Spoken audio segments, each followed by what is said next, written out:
Assalamualaikum warahmatullahi wabarakatuh. Saya Isat Indrasta Putra Wijaya, NIM 1911100035 dari kelas 12D1. Materi yang saya ambil adalah kristal. Kristal adalah salah satu metode pengembangan software dengan agil metodologis yang lebih berfokus pada anggota tim dan interaksi para anggota tim saat mengerjakan suatu proyek daripada proses dan alat-alat yang digunakan. Metode ini dikembangkan oleh Alistair Cockburn pada tahun 2004. Alistair percaya bahwa kemampuan anggota tim dan cara berkomunikasi memiliki dampak terbesar dalam hasil dari suatu proyek. Inti dari metode kristal adalah interaksi antar tindak simbiosis antar anggota tim yang akan memberikan dampak pada perkembangan software.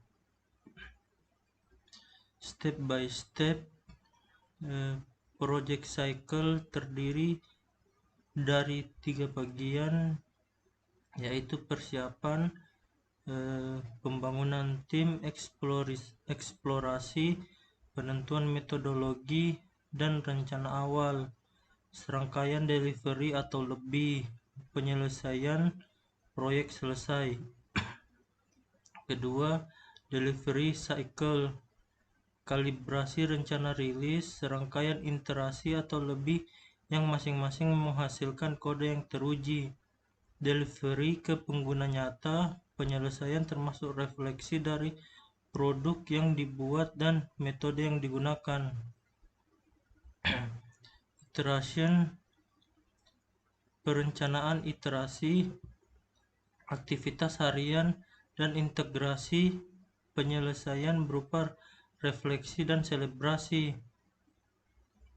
Work weekday, memilih hari atau waktu mingguan sebagai satuan waktu suatu siklus seperti pertemuan mingguan departemen, pertemuan pelaporan pemimpinan tim.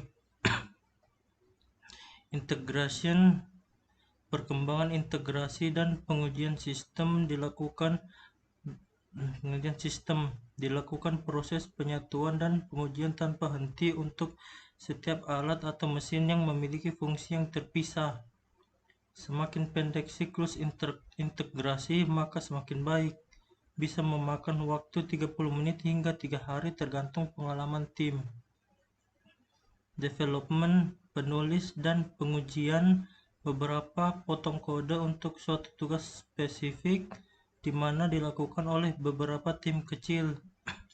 Memakan waktu cukup pendek dari 15 menit hingga beberapa hari. Kelebihan metode kristal.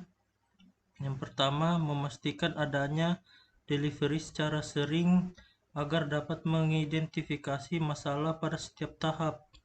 2. Selalu ada ruang untuk meningkatkan karakteristik dan mengambil waktu dari pengembangan software dan memungkinkan adanya diskusi tentang penyempurnaan proses.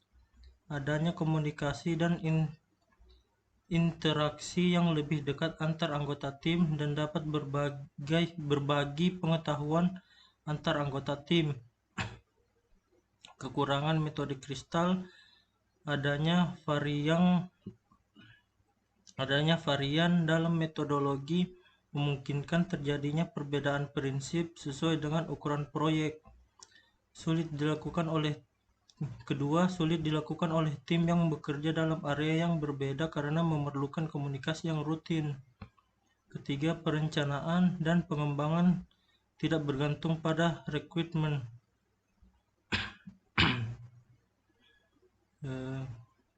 Metode yang sesuai untuk pengembangan tugas pertemuan 2 menurut saya adalah metode Sekrum. Karena metode Sekrum merupakan berbagai kumpulan cara atau metode yang diterapkan guna memecahkan suatu masalah. Mereka sendiri menerapkan strategi pendekatan yang dikenal dengan agile. Maknanya mengarah pada beberapa perangkat teknik dan praktik sesuai dengan nilai serta prinsipnya. Scrum bisa menjadi pilihan yang terbaik sebagai teknik untuk diimplementasikan dalam memenuhi kebutuhan manajemen proyek. Sekian pemaparan materi dari saya. Wassalamualaikum warahmatullahi wabarakatuh.